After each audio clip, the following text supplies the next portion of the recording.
चालू किए उन्होंने, वो गणपति से चालू किए। गणपति से बैनर लगना चालू हुआ, नवरात्रि का बैनर लगना चालू हुआ। उसके बाद में उनका कार्यकाल चालू हुआ और लोगों के सामने आने का उन्होंने निर्णय लिया और इलेक्शन में खड़ा रहने का।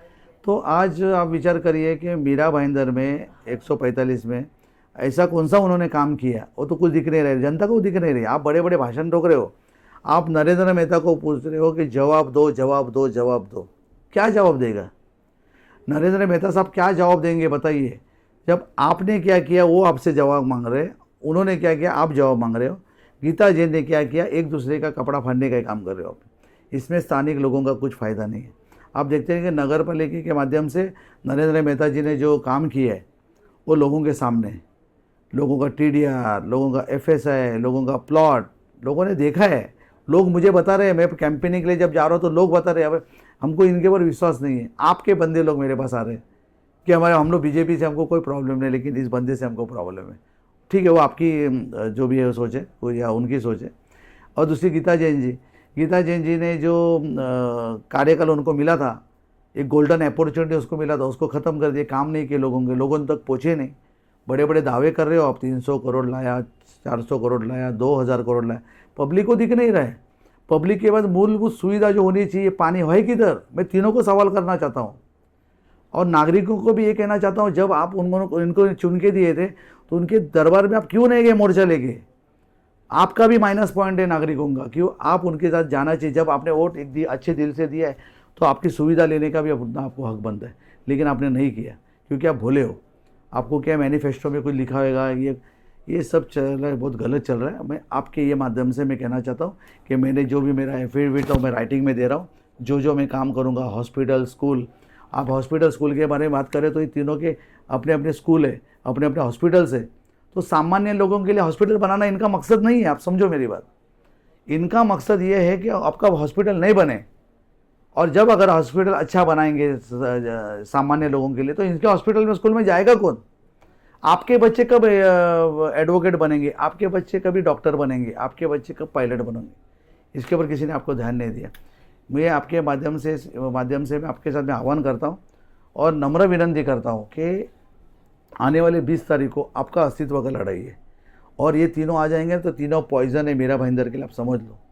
इनका दिमाग क्या चल रहा है? रीडेवलपमेंट के ऊपर। इनका दिमाग चल रहा है भू माफिया के जो भूमि है, स्थानिक लोग, राई, मोरवा, मुर्दा, पेंकरपाड़ा, मीरा गाँव, इनके पास जो प्रॉपर्टी बची है उनके ऊपर इनका ध्यान है। आप ख्याल में रखिए। मैं सभी जो मेरे वो 145 के नगर सेवकों को आपके माध्यम से आह्वान करना चाहता हूँ कि सतर्क रहिए, ख्याल में रखिए। आपका गांव बर्बाद करने के लिए आपका हस्तक्षेप नहीं होना चाहिए, ये भी आपके माध्यम से मैं कहना चाहता हूँ। सभी नगर सेवकों को मैं क्या करता हूँ, आपका पार्टी है, आप पार्टी का काम करिए, मुझे कोई प्रॉब्लम नहीं।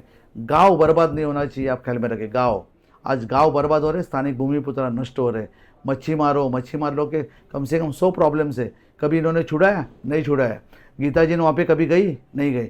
नरेंद्र मेहता जी गए? नहीं गए, क्योंकि उनका बास आ रहा है वो मच्छी का। उनको जब आपको उनका बास आ रहा है, उनकी रोजी रोटी का आपको स्मेल आ रहा है और आपको उसका वोट चलता है, वोटिंग आपको चलता है, वोटिंग के लिए आह्वान कर रहे हो, वहाँ पे 50-50, 100-100 आदमी भाड़े से भेज रहे हो वोटिंग देने के लिए। आप कब जाओगे?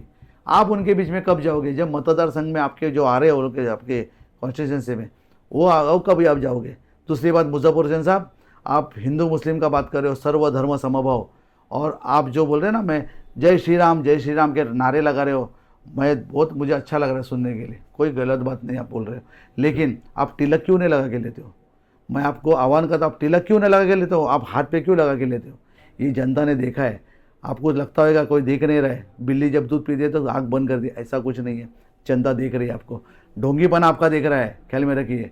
ये ढोंगीपना जनता आपको सबक सिखाएगी। आप बड़े बड़े दावे कर रहे हो, भाई हिंदू मुस्लिम जय श्री राम का नारा लगा रहे हो, क्या हिंदू मुस्लिम के झगड़े में लोगों ने देखा है क्या हुआ है क्या नहीं। और इधर कोई मीरा भाईंदर में जाति तेड़ नहीं था, लेकिन आप लोग जैसे सब जो तीनों जन थे, इन्होंने इसमें तेल डालने का काम किया है। मैं महाराष्ट्र में सेने का उम्मीदवार करके आपके सामने आया हूँ। एक बार मुझे मौका दीजिए, आपका विश्वास कभी टूटने नहीं दूंगा। हिंदू भाइयों को मैं कह रहा हूँ, मुस्लिम बंधुओं को कह रहा हूँ, गुजराती समाज के लोगों को कहता हूँ, मैं बंगाली समाज को कहता हूँ, सभी मेरे जाति धर्म, मेरे लिए कोई सब जाति की शरीक है, मेरे कोई मुझे भेदभाव करना नहीं है। आपको मैं कहना चाहता हूँ कि आपके सेवा के मुझे मौका दीजिए, मेरा सौभाग्य समझूंगा। और आपके सामने आऊँगा। मैं खाली 1 साल मांग रहा हूँ आपके पास, मुझे 5 साल नहीं चाहिए। 1 साल के अंदर मैं काम नहीं करूँगा, मैं राइटिंग में एफिडेविट दे रहा हूँ। ये लोग आपको नहीं देंगे, मैं दे रहा हूँ आपको राइटिंग में। और पीछे मैंने रिज़ाइन लेटर भी दिया है, ख्याल में रखिए। रिज़ाइन लेटर भी मैंने दिया है। रिज़ाइन लेटर आप सम्माननीय राज साहब को दे सकते हो, राज साहब को दे सकते हो, और डायरेक्ट सेक्रेटरी को भी दे सकते हो। आप ख्याल में रखिए, आपका मैं एहसान कभी नहीं भूलूंगा। आपका सेवा करने का मुझे सौभाग्य मिलेगा, और मुझे आप 101% मुझे चुन के दोगे। आपके माध्यम से मैं सबको, स्थानिक जनता को आह्वान करना चाहता हूँ। धन्यवाद। जय हिंद, जय महाराष्ट्र। आपका संदीप राणे।